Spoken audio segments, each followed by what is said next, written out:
Hi, good day. This is Teacher Christine. I'm honored to be part of your preparation for the upcoming licensure examination for teachers. As you may know, the licensure examination for teachers, which those of you who are majoring or who majored in biology will be taking the high school or the secondary um, level of exam for the LEPT.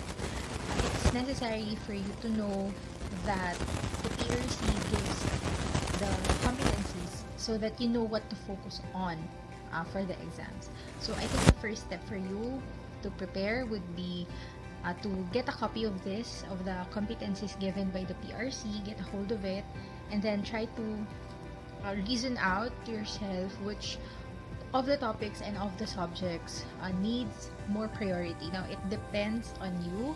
It depends on your mastery of the subject. It's also important that for the preparation that you can plot your schedule. That's why I'm encouraging you to take a look at the PRC competency so that you would know what specific topics you need to reinforce more of your during your review. Now, the allotment or the scheduling of your review sessions is really helpful to make you more organized in terms of your time frame. And aside from that, I think it also helps if you know your learning style or your learning habits or your study habits. Whether you're an audiovisual learner, you can review during at quiet places, or sometimes you do it with music. I don't know. It's up to you. It's important that you know what type of learner you are, because this technique would help you to be more effective during your review sessions.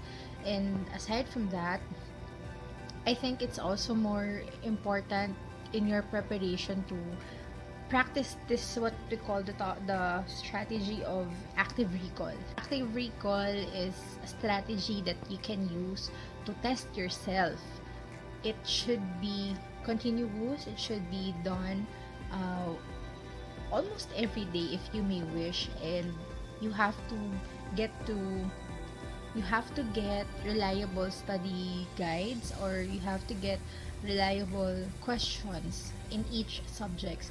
In this way, you can train your brain to memorize the topics or the common, basic, and important topics in biology that might come up in the licensure examination. Now, if you may notice in the guidelines given by the PRC for the secondary level or secondary education, you are going to have three parts for your total grade. 20% would be coming from the general education, then 40% for Prof Ed, and then another 40 for specialization. For the general education, you have there the topic of science, or the big umbrella topic of science, in which it has biological science, general science, physical science, and earth science. Now, I want you to remember that in taking a licensure examination, especially for teachers, you have to know, I really encourage you that you have to understand the main concept of the topic, so that when the time comes that you are going to answer the general science part, it would be kind of easier for you to do that, because you know already the functions, you know already the foundation, and just have to have a recall of it. Now, looking closely for the specialization part, which is composed of 40% of your grade, you may see here,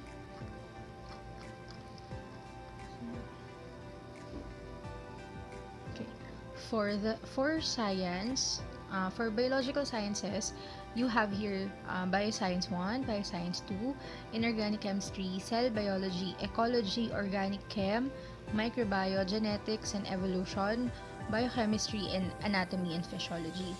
Now, my tip for you here is, during your undergrad, which of these subjects were given the most units?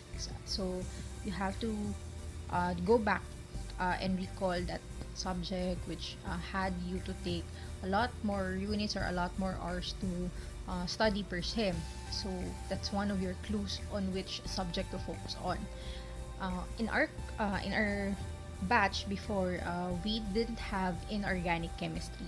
We just had general chemistry, and I think that's five units for us.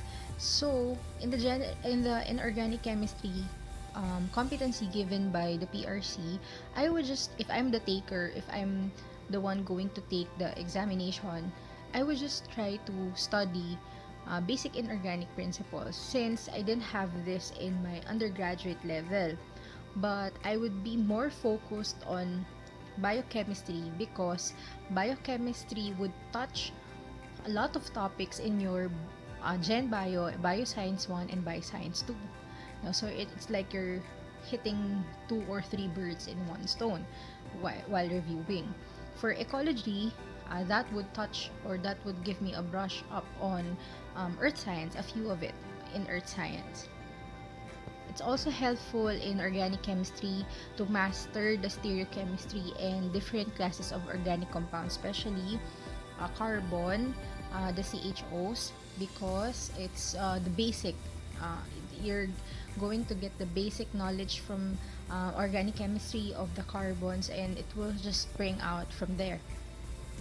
For the microbiome part, we were not required to memorize all the bacteria or viruses or fungi and other microbial organisms. What we had to have a system to differentiate gram-positive bacteria from gram-negative, and then which of these are coagulase positive, coagulase negative, and then I I think we also focused on staining, because it will be used later on when you teach. And then the application part. So if you're like me, that I get really bored studying very thick books. So what I do is I watch videos so that I can just grasp the foundation of these topics. So as mentioned, biochemistry will help you retain more information for Gen Sci 1, Bio 1, Bio 2. One of the important things to remember also in biochemistry is the biological flow of information, and then metabolism. I think if you're going to memorize different metabolic processes, glycolysis should be in your top priority, and then that will be followed by Krebs cycle. It's just, you have to search for, if you're having a hard time memorizing these things, you have to search in the internet, like mnemonics or some things that can help you remember these processes or metabolic pathways. But I think the fun part, the most enjoyable part in this would be anatomy and physiology, because you can just relate it in yourself, how you breathe, how you exercise, what happens to your body when you grow old, what are the common cells in this type of system. So maybe you can study each system, one system at a day. That will be helpful. And for anatomy, this is more of brain work and memorization. There's no easy way to pass the exam. You just have to remember that you have to work hard for it, no matter if you're doubting yourself, because most of the time you're doubting yourself because, hey, I'm not a stellar student, I failed subjects back in undergrad years, or I'm not good in memorization, I'm not good in this and that and that, and I am not a graduate of this school and this school. Can I still pass the LET? Can I still be a teacher? Can I still get this and that?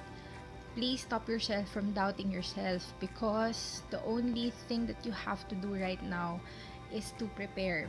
So refocus your energy, instead of doubting, refocus it into preparing and improving yourself, because you are going to change hundreds of lives. After this exam, you're going to help them. So you have to believe in yourself first. You also need the help of the Almighty God, right? Just few things before AN. Remember to prepare. I am really an advocate of preparation, because I remember the saying that fail to prepare, prepare to fail. I think you have to give your best here so that you will not fail. If in case you fail, you just stand up again, and then prepare more and try to look at what points we're lacking at this time, and then you have to improve on it for the next time that you will try again. Okay, so just remember that biology comes naturally in you, me, your parents, your friends, your pet, your respiration, how we breathe, your heart rate is increasing after exercise. These are the few of many things that you can use so that you can understand different mechanisms in our body and in the environment. And that's biology, guys. I'm hoping that you will get what you deserve and you'll get what you're praying for. I'm rooting for you and see you in the academe. Bye. Good luck and God bless.